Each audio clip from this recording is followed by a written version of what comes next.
Hello, everybody, and welcome to this week's edition of Your Mortgage Process. Of course, I'm your host, Greg Wareham. We got a great show for you today, and we're going to talk about bugs, and we're going to talk about pests, and we're going to talk about rodents, and we're going to talk about remediation. We got a lot going on. I wanted to welcome to the show today Craig and Jim from Viking Pest Control. Hey, guys. Hello. How are you, sir? Now, I fully expected you'd come in with branded polos on today. I mean, listen, I got to step up my wardrobe game, Nick. These guys are dressed better than I am. We're trying to change the stigma of pest control. I want you guys to know how good you look today. Well, thank you. Thank you.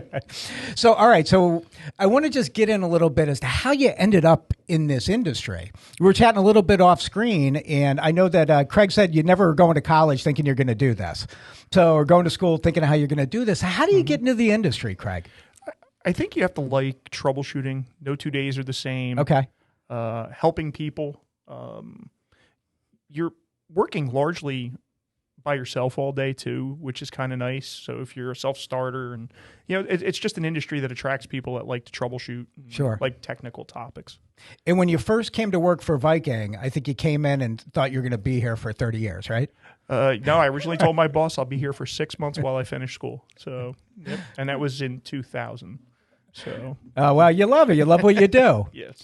And then how about you, Jim? How do you end up in the industry? Mine's complete opposite of Craig's. I was in the restaurant business and looking to get out of that because I was tired of working 70 hours a week. And Sure.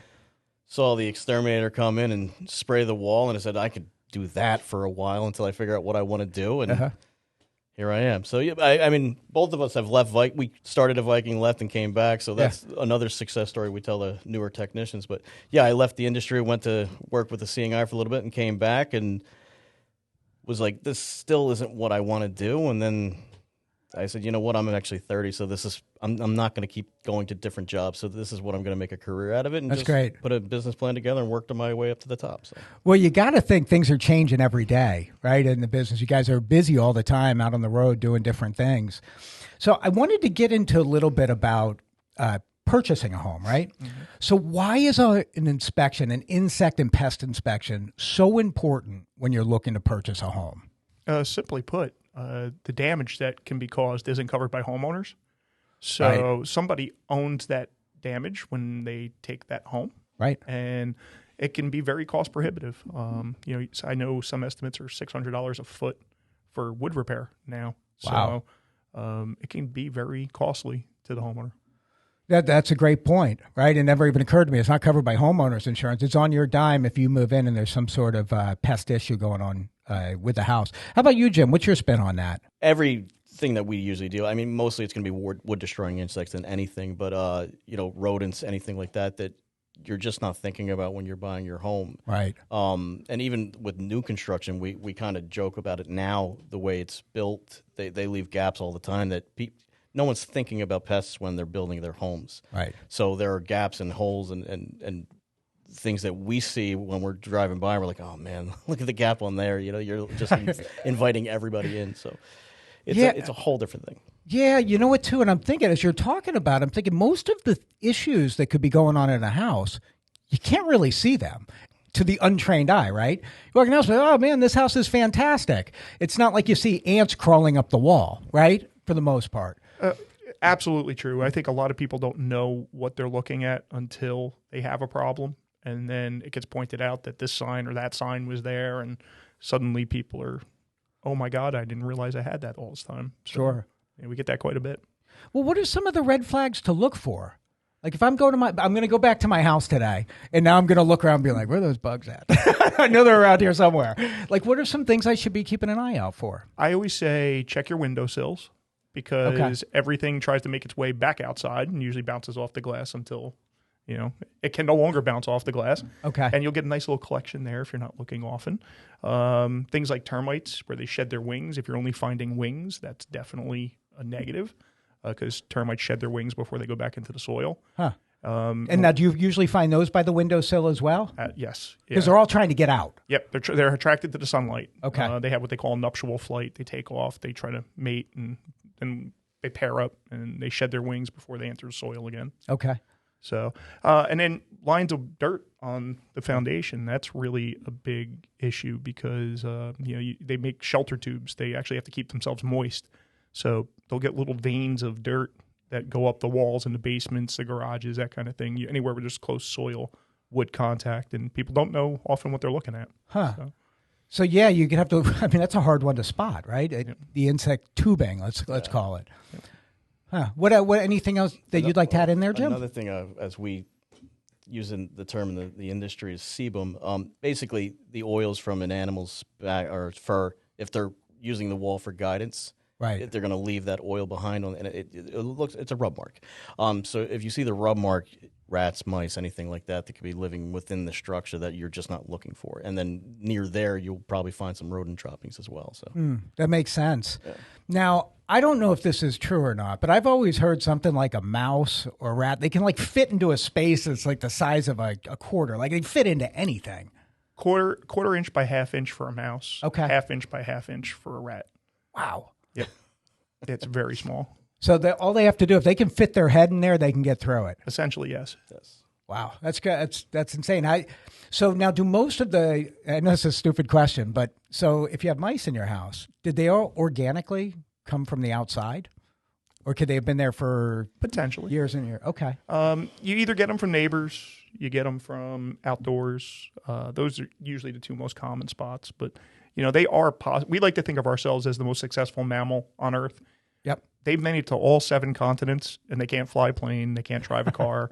So, and they're everywhere. So, yeah, I guess success is a relative term, right? Yep. And we won't go down that tangent. So, what's the most common thing that you see when you're out there? it also depends on territory as well. Yeah. So in northern New Jersey, where I live, we're looking more for your spiders, stinging insects, ants. Morris County, where I live, is a lot of mice. So that's more common, especially this time of year. We're starting to see a lot of, or ramping down with it, but they're prevalent all over the place. So. That's a really good point. So it really is going to depend on the geography of where you're at. So down here closer to the shore area, we may have different issues you have to pay attention to than in northern New Jersey or different parts of the country. Sure. Absolutely. I mean, just along the shore, we have different mosquito species than we see along the rivers up in northern New Jersey. Okay. And different flight patterns, different ranges, different times that they feed. So, depending on where you're at, you get different insects entirely. And it also depends on the age of the neighborhood as well. Huh. If you have a relatively new development without a lot of hardwood trees or young hardwood trees, you're not going to get a lot of carpenter ants. But if you're in something that was built in the 40s, 50s, 60s, where there's a lot of hardwood trees that are more mature, you're probably going to see more carpenter ant activity. So it really depends on the neighborhood you're in. And down here in Monmouth and Ocean County, odorous house ants are the big thing. Yeah. What are they? Could you repeat that, please? Odorous house ants. Okay. All right, we got to go deep on these. So what's an odorous house ant? I'll refer it's a small, Craig, we need to go deep on this. What do you got? Guy. It's a small ant species that people call them sugar ants a lot of times. They are a very tough ant species because they have multiple queens. Okay. And they reproduce very quickly. And they take advantage of small gaps, cracks, crevices, different areas where they can bud from and reproduce and split off new colonies. And they get very difficult to get rid of. They're usually very small, about 1/8 of an inch, black in color. But do very they economic. smell? Yes, if you break them up, they're supposed to smell like rotten coconut. I don't know who does this, but there's a lot of different ant species with different odors to them. Okay. Oh, believe me, when you're a technician and you want to look really impressive, you squish one of those. You see, it smells like coconut rum. Yep. And the homeowners eat that up. They're like, wow. Yeah, this guy's he's a little nutty, but yeah, You're he a knows bug what guy. he's doing. Yeah. Yeah, we actually have a species called the citronella ant, and it smells just like a citronella candle. Huh. So, it's always a crowd favorite. Now, are some of them more destructive than others? Like, is a carpenter ant like the worst kind of ant that you can get because they eat wood? For the most part, yeah, they do the most destruction to wood. Okay. Even more so sometimes than termites. Termites tend to be a little... they go undetected longer, which makes them a little more dangerous because usually people see the carpenter ants, see the signs sooner. But, they can be very destructive. Carpenter ants work faster because they're not eating the wood, so they're just chewing and spitting it out. So they're able to maneuver because they're looking to build a home. That's where the termites are looking to eat and also create the galleries so they can live within. But, so carpenter ants, the damage is faster. Termites could be a lot more extensive because, as Craig said, they can go 10 years without being detected. and you go to lean up against your wall one day and you're falling through it. So the carpenter ants, they're not eating it. They're chewing it up to build a house. Sure. They're going to build their own house. Chew They're it up, stealing your spit it out. property. Yeah. Interesting. Yep. And the termites are actually digesting this and making other things. Okay. Now, how can you tell the damage when you look at a piece of wood? What's carpenter ant and what's termite? Carpenter ant damage tends to be clean. It looks almost sanded or polished inside. Okay. Whereas termite damage almost always has mud or dirt with it. Same reason they build the shelter tubes is they need to bring the mud to keep the moisture level up. Okay. Well, they do the same thing in the wood. They bring damp mud with them to create a humid condition that they can live in. Okay. Huh. Did you know this, Nick? Nick's shaking his head. So I like polished, actually. If I could have my wood-destroying insect, I want it to leave a polished finish at the end of it. So out of all the different things that you see, what's the worst one to have? Or is that variable? Yeah, I mean, it's your threshold, really. Like some people, they feel mice is the worst thing. In my opinion, termites, it has to be because it's damaging the integrity of your structure. But I mean, my girlfriend has a death fear of spiders, so it all depends on what you want. I'm with her. Yeah, it's. But well, believe me, and I just pick them up, take them outside, and she just stares at me like I'm insane. But right. Yeah. Bed bugs are probably high on that list as well. That's a good one, right? Yeah. So how do you know if you have bed bugs? I mean, when you go home at night, how do you know that you have bed bugs? I mean, what you here's the urban legend would be you got like little blood spots on the sheets. And It's usually not seeing the insects. Okay. Usually you don't see the insects until they've been there for about 6 months. Okay. So it's usually waking up with patterns of bites. That's usually the first clue. And most people now are more aware than they were 10 years ago. Okay. When we saw this reemergence. But the spots of blood on the sheets is the big one, multiple bites. But, they're saying now between 20 and 50% of the population doesn't react to the bite. So, Wow. And that's where we really run into issues is when, somebody's not reacting, they live by themselves, and the populations get higher and higher and higher. So when I was a kid, bed bugs, what was the expression? Don't let the bed bugs bite, right? But at that time, like by the time you got into the 80s, there was no such thing really as a bed bug. And now you have in the past 10 years, you have them back again. What happened? There were changes in the way, first, international travel increased. Okay. That was one of the big contributing factors. Certain classes of pesticide that were broad spectrum and long lasting went off the market. So, we saw our carbamates, organophosphates, and for good health purposes, they came off the market. But they were really one of the things that kind of opened the door for them to reproduce again. And we used to treat things like cockroaches proactively by spraying baseboards, right? And that kind of went away. We went to baiting and different, treatment methodologies. And so there was really no safety net anymore to stop that bed bug. So and then that you add that with a population that really doesn't understand the pest, and it spread like wildfire, and we had a bunch of really good years. And actually, we had a gigantic dip in bed bugs in 2020 because nobody was traveling. Interesting. Yeah, so there was nobody passing it around. So it kind of stunk on my end because I'm trying to create revenue for our branches, and yet we're not selling it. So, and you can really, like when you go to a hotel, they can really climb into your suitcase, right? Absolutely. Even I have fallen victim. Really? Yep. All right. Well, we got to go deep on that crap. All right. So where were you? You don't have to give the name of the place. So you're at a hotel. Tell me what happened. I'm in Park City, Utah. Okay. And it was a very high-end room. Okay. Yeah, I would have never thought in a million years that a place of that caliber would have been, because I usually check the room. This place I had not, and I came home and promptly blamed my wife for bringing bed bugs home, and and then realized it was me. So, oh man! Now, did you leave your luggage on the floor or in that little stand they give you? Yes, and I know better than to do either. Okay. So yes, yeah. So the rule, you go there, one, you want to check for bed bugs, I guess, behind the pictures and stuff, I imagine. Headboards, walls, nightstands, yeah. Okay. Yeah. And then always leave your luggage up. I've always recommended people leave it in the bathtub when you're not using it. Okay. They can't climb the porcelain. So that's good to know. Okay. So it looks like I'm sleeping in the bathtub when I'm traveling. All right. Yeah. So leave it in the bathtub and if you're really paranoid. If you're really paranoid. Yeah. Huh. What do you think about that, Jim? I don't follow any of that. I just throw my suitcase on the bed and let it ride. I don't. If I'm gonna get it, I'm gonna get them. Well, that's because you know how to kill them. True. Oh, wait. Nick's got a question. Are they really hard to see? The first instar nymph is very small. A little larger than a grain of sand. And Did you say nymph? Nymph. Yes. Okay, just checking. Baby insect. Okay. Yes. Yeah. They're very small and hard to see until they take a blood meal, and then they start to develop some coloration. They get their mahogany color after that. Okay. About the size of an apple seed once they're an adult. Okay. Big enough. Yeah, you see them.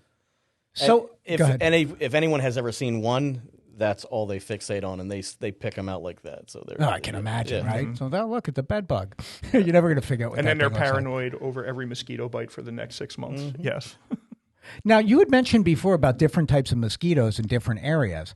Now, is the process of remediating different types of insects different? Oh, absolutely. We're often doing foliar treatments for mosquitoes to help knock down adults. What does that mean? We're treating plants, so shrubs, trees that are non-flowering. We don't do the flowering plants because we don't want to harm any beneficial insects like butterflies or honeybees. But and what happens is during the day, mosquitoes will roost on the undersides of leaves. That's where they hang out. That under decks, under soffits, under eaves. So by treating those, we help to knock down that adult population.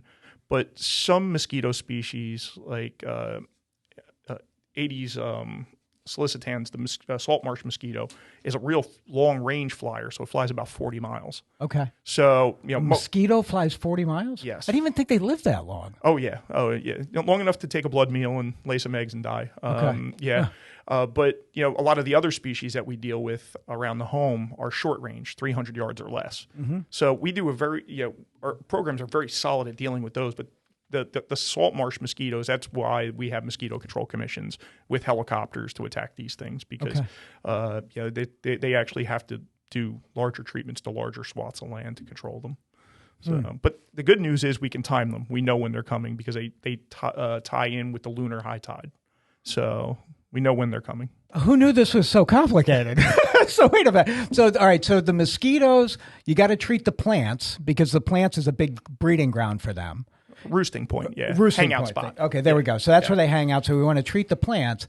And then you're timing this with the lunar high tide in a particular month? Well, it's not us. It's the county mosquito control really targets them. But they actually come out with helicopters and aircraft. And, yeah, and they know that's the time that this is when they're all around. We got to kill these things. Hey, is there a lot of that going on? Absolutely. Okay. And if you've ever been down the shore and you see those lines cut into the marshes down the shore, where they have like those trenches, that's for mosquito control. That's to allow small fish to come up and feed upon the juveniles, and they call it ditching. So yeah, it's something that's done on a county level. Wow.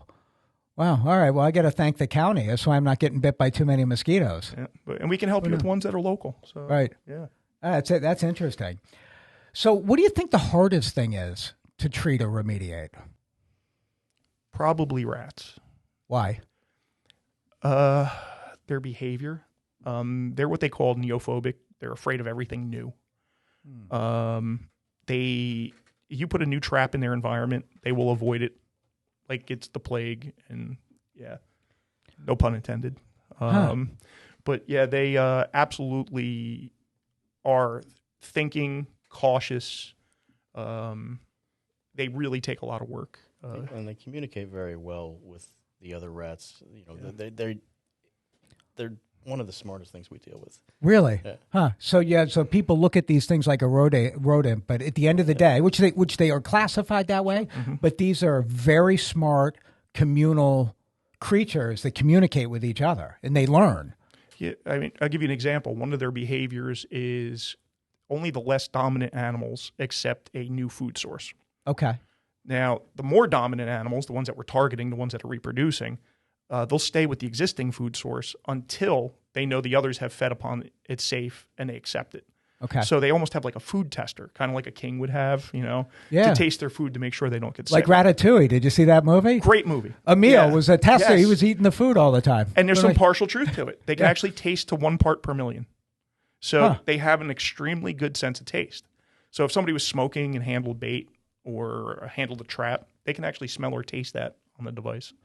So they're very attuned to survival. They're what you call street smart. Okay. and they wear battle scars. Like they're just, and they also can gnaw through anything really. So like they're just incredible animals. Wow. Is it true that their teeth keep growing? Yes. All right. So they could like grow through their mouth unless they're wearing them down through chewing through things. Mm-hmm. Yeah, and they can actually wear them against each other as well. But I've actually seen them chew through cinder block overnight, and then we'd seal it, and there'd be a new hole next to it the next morning, through it like a hot knife through butter. And they could chew right through the concrete. Through concrete. Yep. Usually they have to have an established food source or an established nest there, or something to really get them to go back to chewing back through. But it does happen. We've even seen them chew through mild steel, and I wouldn't believe it if I didn't see it with my own two eyes. Wow. So if you got a rat problem, that's a real problem. You have to get someone out there to take care of it because they're not going away. Strongly recommended. Yeah. Huh. And they send a food tester out there. Hey, go test that. Hey, Billy, get over here. You got to test that. That's really amazing. And to Craig's point earlier, like, what we will do is do what we call pre-baiting, where the first few services we do is we're not setting any traps or anything. We are just placing that food so they get used to it, and then we'll start doing our regular trapping sequence. Now, talking about trapping, there's different ways that you can do it, right? You can kill the animal, you can kill the rodent or whatever it is, or there's different types of humane trapping, I would imagine as well. Yep. So, do you do both? Not only that, but we have something new that really is pretty new to the industry in general, but one of the things that Anticimex brought to the table when we were acquired in 2017 was their digital pest management system. And we actually have devices that don't use any rodenticide and are closed systems. That's poison? No poison. Okay, but the term rodenticide, okay, yes. got it. No poison free. I mean, we got lay people listening to this. I've trained myself not to use the P word. That's one of our dirty words. Okay, got it. I understand. Yeah. I can see that. Yeah. We actually have digital detection systems that use passive infrared. We have multiple catch devices that actually use electrocution.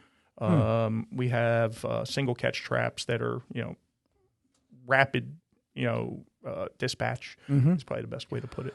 Yeah, I was reading a little bit about that. It's like that Anticimex SMART program, and it's cities and everything, right? Like you put these devices and source systems to get the rats out without killing them, forcing them to a different location. No, it is still a lethal control. Oh, okay. But it's humane. But it's the only, they can't even measure time of death. It's so fast. Okay. So there's no suffering. But I do know that we're the only company on the planet that has a source solution that is mechanical and non-rodenticide based. So not poison free. Oh, that's great. So that's right. It's got to be great for the environment for sure. Yep. And that's another thing. We're starting our sustainability act where we're looking to reduce the usage of rodenticides and pesticides as we're moving towards more of a digital era. So we're utilizing the SMART program for everything, and it's been great. Oh, that's a great way to do it. I mean, anything that's environmentally friendly and trying to, at the end of the day, in order to eliminate, remediate some of these situations, unfortunately, some of it's lethal to be able to do that, but it's also necessary because they spread disease and there's serious health consequences of having certain rodents and different things interacting with humans. But to at least do it in the most humane way possible is fantastic. Yeah, it sounds like a great program, that SMART program. And it also gets us into areas where we can't, if our basic mouse programs, like we will set the traditional snap traps or baits or anything like that, but we can put these, we call them eyes, they're sensors in areas like in the drop ceilings or in corners of where we're just not thinking where they're getting, and it allows us to see where exactly everything is entering. Right. So now we can pinpoint where the problem is and just focus on those areas, and it helps us move along faster and just basically remediate these issues a lot quicker. Craig and I actually did the first install we ever had with this a few years ago.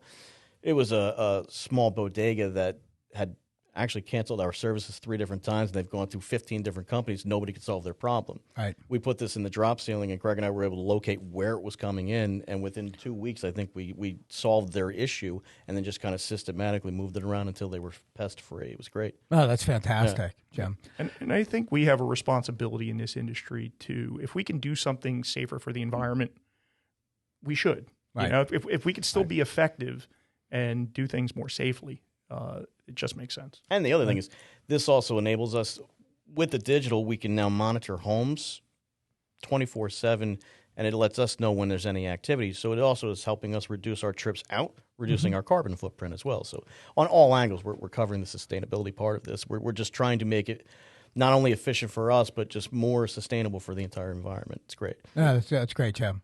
How about fleas? How difficult are fleas to get rid of?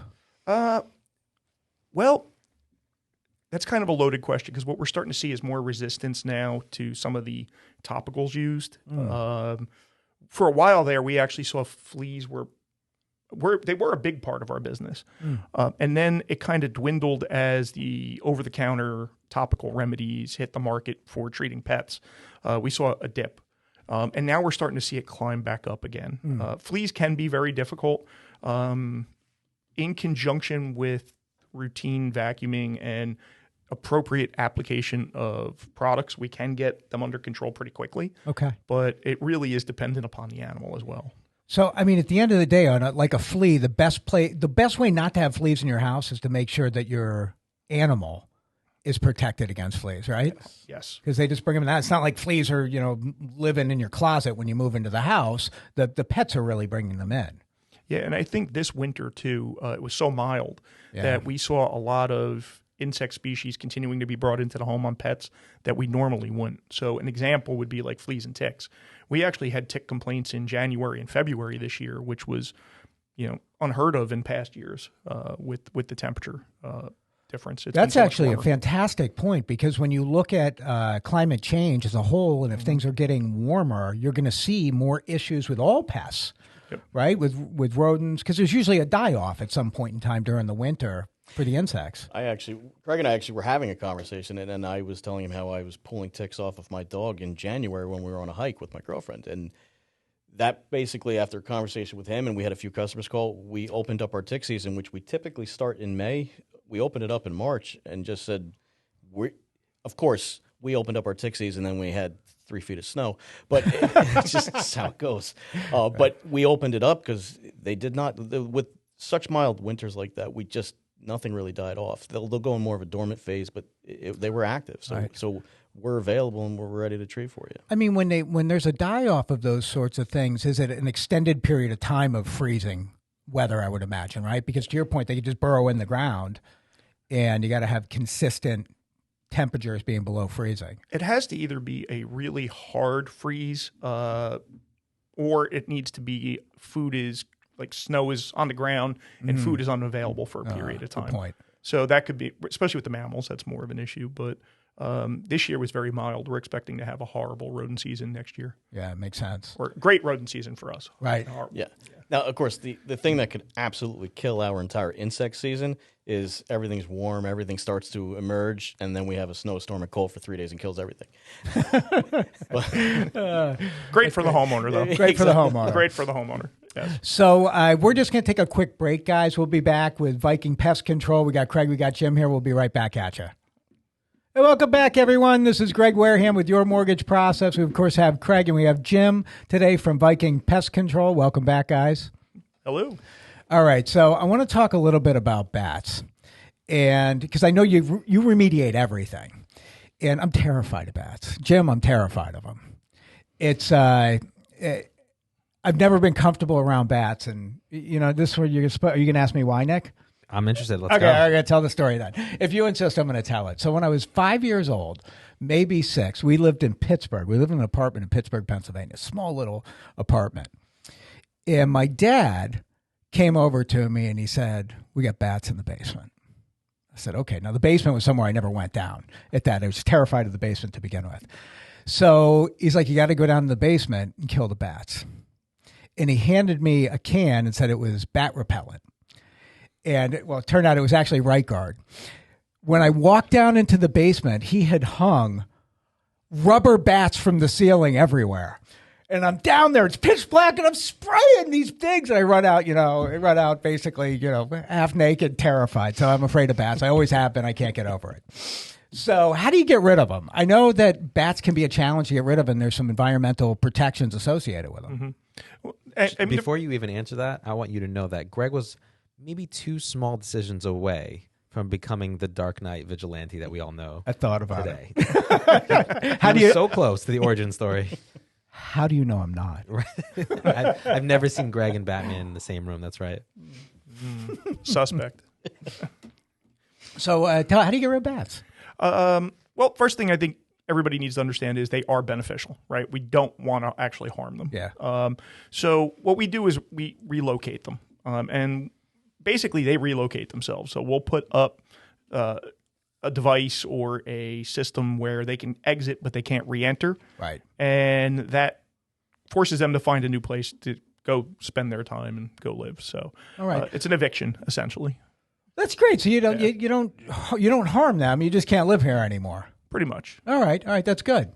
And there's, what other creatures do you do that with? Same with squirrels and other bigger, I guess, rodents or mammals?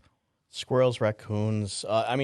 Especially the ones living in the house. I mean, the occasional possum will get inside the house. But yeah, our right now, squirrels are our biggest pain in the butt. But yeah, we get a lot of raccoons, especially in the wintertime. And it's not just one. It's usually a family of 4 or 5. And it sounds like somebody's throwing bowling balls up in the attic. So right.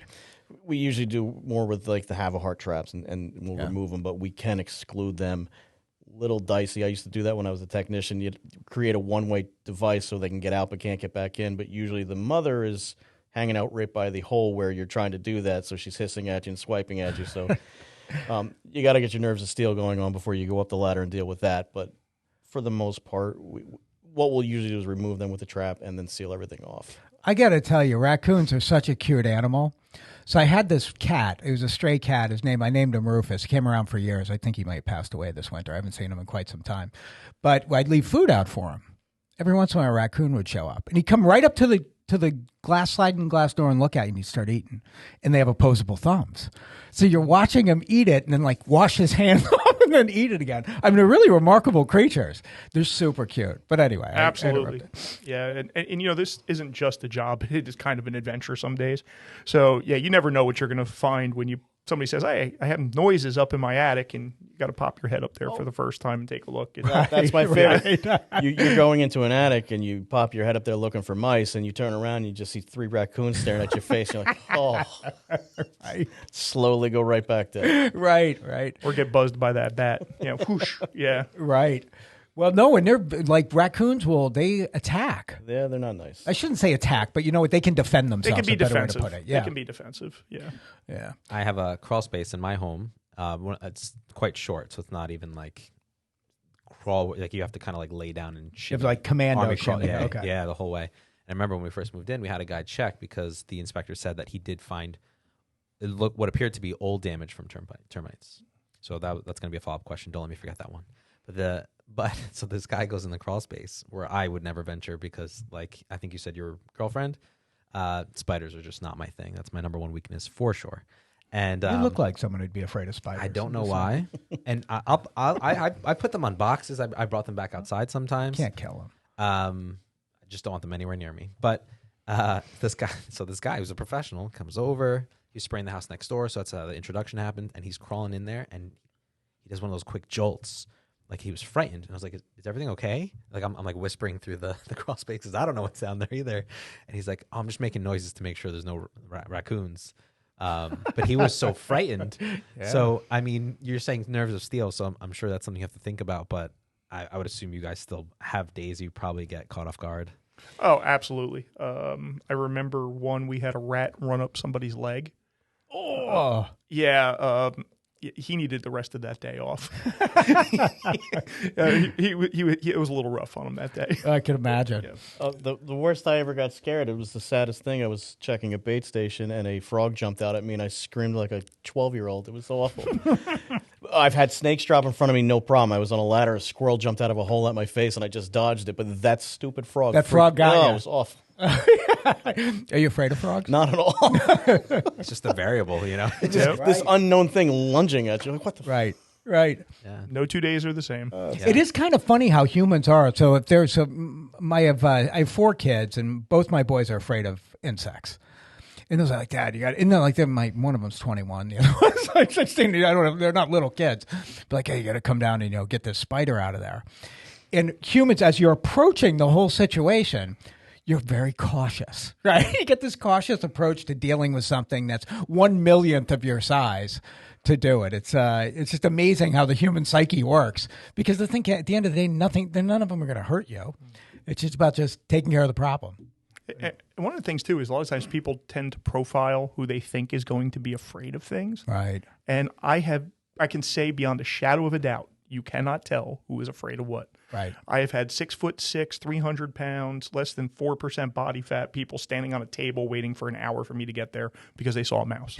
So, yeah. I had a fireman push me out of the way because he saw cave crickets. I was like, dude. Right. Yep. I mean, to his defense, they're kind of terrifying. I don't really know what they are.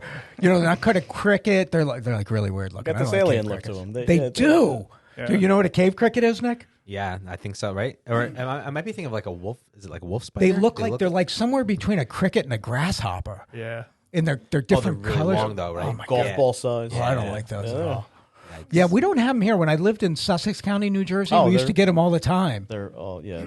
I've only seen one the whole time I've lived in Monmouth County, thank God. Shadier, more moisture. Yeah. Plus, they jump far, they lunge at you. So that's a whole So thing. to tell stories. Yeah. When I was a technician, I went to a house one time, and it was a crawl space, but crawl space I could stand. But it was the entire wall. You could just see it moving. It was like the Mummy.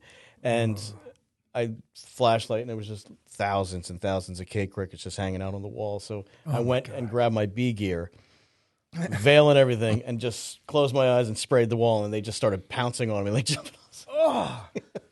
It reminds me of that show Fear Factor. Yeah. I'd have been great at that show. Yeah, you're right. It doesn't bother you at all. Not at all. Great. That's great. So I have a good question for you guys. Are there like kind of like protected animals? I'm assuming there's probably protected species in insects or pests. So is that like is that like uncommon, or at least maybe uncommon in New Jersey? More so in the ornamental and agricultural markets, they encounter that. We don't get a lot of protected species entering people's houses. Okay. Honeybees are probably the big one. I'm a beekeeper, so makes it's sense. near and dear to my heart. Right. But yeah, I do know that that is the big one that we worry about, are the pollinators and protecting the pollinators. And if you're cautious and you use your products correctly and you apply them when they're supposed to be applied, we can limit that risk. And I use it at my own house with my own hives. So. Right. It's really fun telling a customer that there's nothing we can do about that bee's nest in your wall. Right. You know what, though? I mean, that is a critical part of the ecosystem. Yep. And that's what people miss. I mean, I don't like bees. They're flying around me. I'm afraid they're going to sting me. But it's like they pollinate. Yep. There's no food Now, without them pollinating things. Yellow jackets, nobody needs those. But but yeah. Yeah. But the honeybees, yeah, they definitely are beneficial.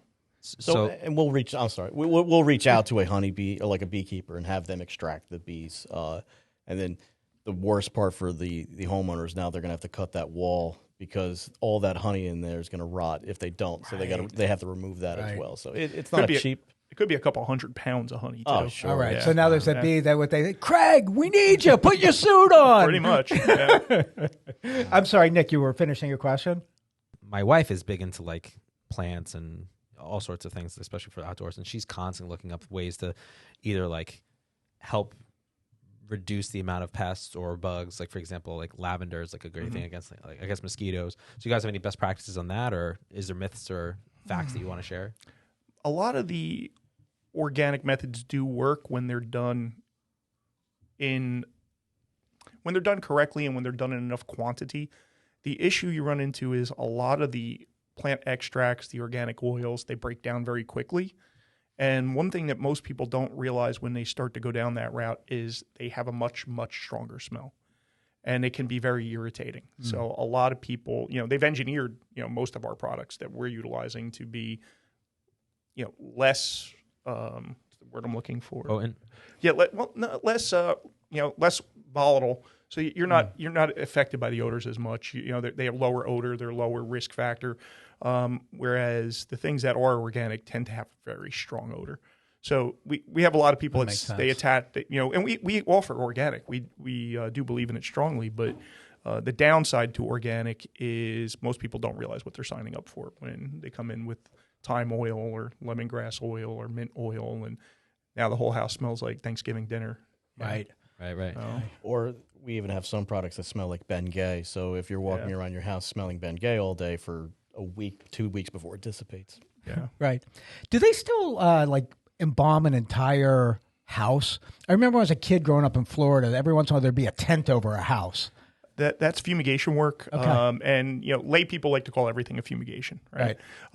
Fumigations typically start around $10,000. So usually when they call us, that's not what they're looking for. But we'd be happy to sell them one. But yeah, actually, But we've left need that it. we've left that market actually. But yeah, they do that down south for drywood termites because the termites don't live in contact with soil. Okay. They live in the wall completely. So in order to get to them, they have to put gas into the house and trap that gas in that plastic. Got it. So we don't really have that species up here. We could treat the soil to kill our termites. So it's really not done as often Makes in the sense. north. It's just not needed up here, but it's still a practice down in the southern states. Again, depending on where you're at, it's different type of insect, it's different type of rodent, different ways to remediate it. Yep. They do a lot of fumigation work for food in silos and grain bins and that sort of thing, bulk product. So, Oh, you'd think that, that's a big part of our whole farming system, right? You have to be able to do it and do it safely. Yep. And the beauty of it is it leaves no residual. So Right. when it evaporates, it's gone. That brings up a question about commercial. So we talking all about residential, but a big part of the industry is treating commercial sites, restaurants, pharmaceutical companies, go down the list. And I would imagine they have a whole different pest situation than we have on the residential side. Oh, absolutely. And the acceptable thresholds are lower. We find a lot of times with the acceptable threshold, maybe in a pharmaceutical plant, they could have 0 spiders. Nothing can penetrate or get into that packaging or contaminate that product. Great point. So, Yeah, and makes sense. restaurants, I mean, they see one cockroach, they are, and rightfully so. I mean, they're on the horn with us. Where large warehouses, warehouse stores, where a lot of things are being delivered on pallets, mice and other invasive insects can, basically catch that on a nice trip into the store. We've had many places where they're just feed stores or anything like that, where the mice will live inside that pallet and never really need to leave. Right. And then they'll just eat. And then when they do venture out, there's a nest of 10s and 20, and then they're just then they start reproducing, and then before you know it, there's a huge infestation of mice, and nobody has seen anything because they've been within the pallets of food, and then they just kind of break out. So Right.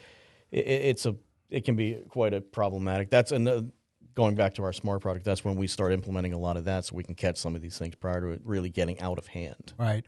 Yeah, and it's a really good point with the tolerance issues, right? Because listen, I mean, the reality is there's going to be pests, but there are some locations 0 tolerance. You cannot have them.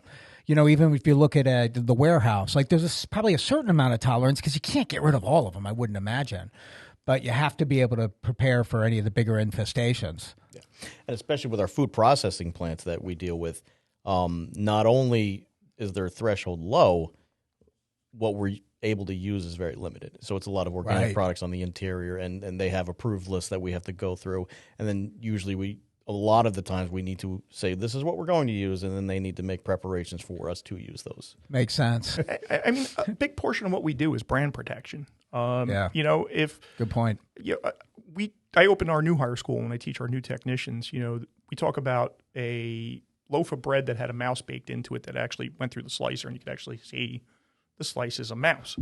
And this, if this went viral, it could cost thousands of jobs for this company. Sure. And, so the impact we have on brand is huge. And a lot of people don't realize it. This is one of the last trades you could still learn on the job. There's a lot to it. And, I don't think a lot of people realize it. I think that's a fantastic point. And that commercial end of it, you can't have a problem like that. People won't buy your product. It could cost thousands of jobs, millions of dollars in loss as a result of it, 100%. especially in that food manufacturing space. Yep. It's big business. I know we were dealing with a pharmaceutical plant years ago, and they had a contamination issue on a bulk product. And it was prior to us taking over the account, and $1.5 million recall. So, the cost of a pest control program is a small pittance compared to potential ramifications. Plus you have places like OSHA coming in, right? Yeah. Making sure that, hey, you have to be at a certain standard. There's a tolerance they may preset for you to say what you can and what you can't have. And if you fail it, they could shut you down. Yep. You shut down production for 3 days a week. I mean, you're talking it could be millions of dollars in revenue. And social media has actually been a huge benefit for us as well. Simple person will go to a restaurant, find a cockroach in their meal, post it on social media. We're getting a phone call pretty shortly by that restaurant owner saying, "Hey, come and wreck." Not ours. We've gained a lot of business just because of that. Because either the current company's not doing what they're supposed to, or they just don't have pest control, and they're on top of us in a heartbeat. Because the worst thing that anybody could possibly do now is post it on social media, because it reaches so many people and can cripple your business within minutes. Yeah, and that's that kind of stuff that goes viral too. Oh, It doesn't go away easily. no, Right. So talk to me about the spotted lanternfly. So I was in Rutgers. I have 2 kids at Rutgers. And this past summer, I was at Rutgers and we're walking by the bookstore. And I've never seen anything like it. There were lanternflies on the wall of the bookstore, like outside. Mm-hmm. I mean, there must have been 100,000 of them. I don't know. Maybe I'm making up the number, but it was a lot. You're probably not off by much. I know when they were introduced into Pennsylvania a few years back, they hit where I live personally and lost several trees in the backyard due to this. They did eventually spread. Now we're getting calls in Jersey City now all the time. They are spreading quickly. There is a quarantine put up by USDA that most people don't even realize they live in a quarantine zone. But they've done a very bad job of mitigating the spread. Right. And we have programs to help control this. They're reduction programs. There's no magic bullet that you wave your wand and they all just disappear. This is something that's the new normal, kind of like the brown marmorated stink bug was a few years ago. This is our new normal. And the worst part is the juveniles are very small and black, so nobody's really seeing them on the trees and inside the bark. It's not until they've become the adult where they're this beautiful moth-looking thing. Right. By that time, it's far too late. So, while yes, our knockdown is going to help with that, the nymphs have been around for 3 or 4 months already. So, all right, so it's over now. Now they're in this country. It just is what it is. Yep. They have no natural predator, right? Not to our knowledge. All right, so you just got to learn to keep it down. You got to control it, but it's the odds of us eliminating it's not that high. Yeah, the invasive species are really an unforgotten portion of this industry. This industry gets a very bad stigma sometimes from the public. It's, you're using chemicals, you're using poisons. Right. But we are protecting the environment from things that don't belong here a lot of times. Right. There's Great point, Craig. The Asian bush tick was introduced here in Hunterdon County just, 5 years ago? It's spreading like crazy. And it's very different than the tick species we have here. So, there's a constant impact from import, export, and international travel. And, this is one of the ramifications of it. Lyme's disease was pretty much an East Coast thing, and now it's prevalent in every single state that quickly. So, and it's crippling. So, the things that we do, and Craig mentioned the plague when we were talking about rats, to that extent, we're helping prevent a lot of these diseases and things spread. Sure. Yeah, and it's just you're helping the environment. You got to remediate these things going on in a global economy. There's no way around it. It's going to happen. It takes an outbreak of something for people to realize how important it is again. Yeah. And that's the sad truth of it. If there was a big outbreak of St. Louis encephalitis, or we had Zika virus a couple of years ago, or all these different what they call arbo illnesses, arthropod-borne illnesses, they can cause a lot of damage. They can be very debilitating. And luckily, we haven't seen a bad one in years. But but there's one coming. That's how it goes. That's how it works. So I'm thinking. I know you guys have a big group of people, and you work in 4 different states, right? New York, New Jersey, Pennsylvania, New Jersey. Thank you. Pennsylvania. Go ahead. You say it. Pennsylvania, New Jersey, Delaware, and Maryland. We're talking a team of 300 plus people. I'm going to say if you guys have to show up at the house, it's probably a pretty big problem, right? Yeah. If you see me specifically at your house, it's probably bad. Yeah. I don't go to houses anymore, but yes, all right. If it comes to me, it's gone way too long, and usually I have Craig involved within seconds. So yeah. Well, tell me a little bit about your 40 for 40 program. I was reading a little bit of it online. I really liked it. So we started this program. It was our 40th anniversary, and our marketing team did a great job where they wanted to really do great things for the community, but also get our name out there. So we started doing 40 deeds for 40 years, and all of our branches and other departments. It was just simple things like food banks. We were cleaning up parks for the areas. Of course, we started this in 2020, so the pandemic kind of halted it a little bit. But we were also able to spin that by bringing lunch and other treats to the hospitals for all the nurses and all the front lines. That's great. So it was things like that. We were donating. We also got into disinfecting services during the pandemic. Mm-hmm. So we had a lot of supplies that we were, we got an influx of Tyvek suits, gloves, but also the disinfecting cleaner. So we were also donating that to certain food shelters, first responders, that kind of thing. We actually were doing the disinfecting service as a voluntary basis for firehouses and EMTs and stuff like that as well. So, but yeah, it was just a way to give back to the community and let the entire service territory know that Viking cared about them as much as they cared about us by using us. So, right, that's fantastic. That's fantastic. And, shifting gears over to different products that are being developed, Craig, I know you were at some international meeting. And what are some of the things that you're working on to make things more safe for the environment? Well, we're looking at different classes of chemistry right now, and which ones do we want to try to limit the use of? Which ones do we want to rely on more heavily because they have less environmental impact? We can be the change in the industry we want, right. And we're a large enough company where we can help to influence that. So it's nice. That's great. What's the worst thing that you've ever seen? Oh, there's. I got time. Worst, gross, worst. What's the worst thing you've walked through? You're like, oh, what is going on? We had a home in the mountainside area that had a forward fly problem, and they had a soar leak under the slab. Okay. And I guess when they would go on vacation every year, the water levels would drop because they'd stop running the water leak would drop, and it was acting like a seal up against the house. Yep. So when the water level dropped far enough from the broken soar line, these flies would flood into the house. And tens of millions, if not hundreds of millions. You couldn't enter the home without a respirator on. Oh my gosh. You had to have goggles on because you wouldn't be able to open your eyes. And we were able to track down where the broken line was, and they were able to get it fixed. But yeah, it was one heck of a infestation. So just the cleanup after you get them out. Yep. Days of cleanup. Days. Like something you see in a horror movie. Pretty much. Hey, I got one more question for you. Are you good at identifying different types of droppings from animals? Oh, sure. To spot what they are. So I want you to tell me. What that's a dropping from. I have jokes, but that I don't know. That's a world-class poop right there. So what this is, my wife got me this for Christmas one year. I don't know if it's authentic, but it's supposed to be a petrified dinosaur dropping. Huh. That's what it's supposed to be. Now, I have to confirm it. I hope she didn't get robbed, but if you ever see this... I quit. That's right. Yeah. Look for the Tyrannosaurus Rex in the closet.